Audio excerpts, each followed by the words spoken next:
the first half. We were a little tight, and I guess when we had 5 starters back on both sides of the football that we played. We started, and a lot of new kids, but those are excuses. I just think we just shot ourselves in the foot in the first half. Had some opportunities, didn't convert.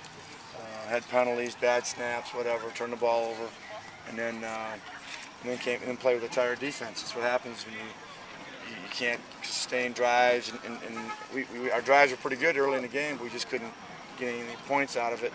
And then when we got behind, we were playing with a tired defense and got wore down. Speaking of those penalties and fumbled snaps like you were talking about, what can you attribute that to, or is that just unpreparedness? Or? Well, no, I think we've been very good. We haven't blown a snap all preseason camp. We did a lot of live kicking situations, and we've been on target. And obviously we wouldn't have played the guy, But tonight we were off target, not once but twice. Missed an extra point there when we did score a touchdown, and those things can't happen. You can't beat a good football team when you have the ball on the ground and you have a bunch of penalties. So. What was the most disappointing aspect of the whole thing? To me, I thought we'd be a little more physical than we played. I just didn't. I thought we got out physical. To be honest with you, I didn't think this team played the physicality that we were hoping it would. And we've had a very physical camp and very physical 2-a-days, so it just kind of goes back to what I said then. You don't know how good you are when you play against each other all fall and all spring. So that's probably the most disappointing part in our lack of emotion. That really bothers me a little bit, because you don't get to play many football games in the season. You got to take advantage every time you take the field. You should play a lot of emotion and have fun. And we at times didn't think we looked like we were having a lot of fun playing. You guys get the interception in the end zone, looking to put a score on the board, but the 2 sacks, which turn into a punt with the personal foul at the end, and they end up scoring right before halftime, a big swing. Really big swing, and really foolish penalty, and something we're going to take very lightly. I tell you that was a really foolish penalty. Because it was a late hit, personal foul. It wasn't an aggressive penalty where the kid's trying to make an effort, make a play. Just not being very smart. So I was a senior, so that's disappointing. So we'll go back, and I told them in that locker room, we're not changing, man. We're staying the course, and we want to get better. And we're going to play guys that want to do it our way. Were you surprised at the amount of touches Mount Williams got today? Were you guys expecting that? Yeah, I was worried about him. Coming in the game, going into the. I know all about him.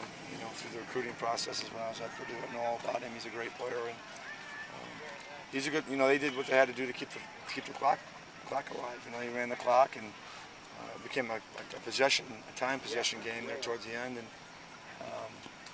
it's a slow death when you can't stop the run. It's 2nd and 6 and 2nd and 5.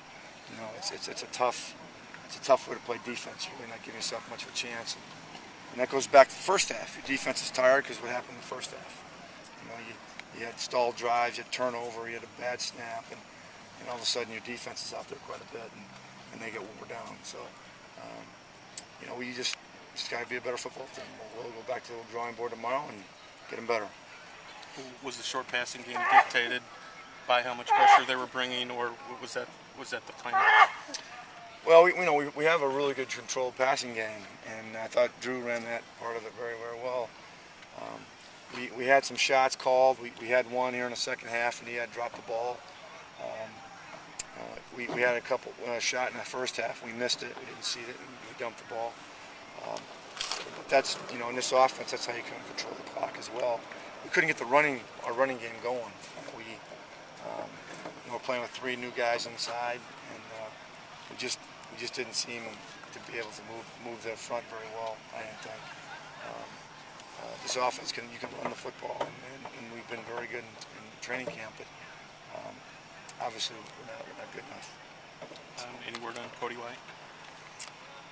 A bruised knee is what I heard. I'm kind of surprised he didn't play the second half, but he told us that he couldn't play, and that's what he told the trainer. So the physician said he had a bruised knee. So that's all I know.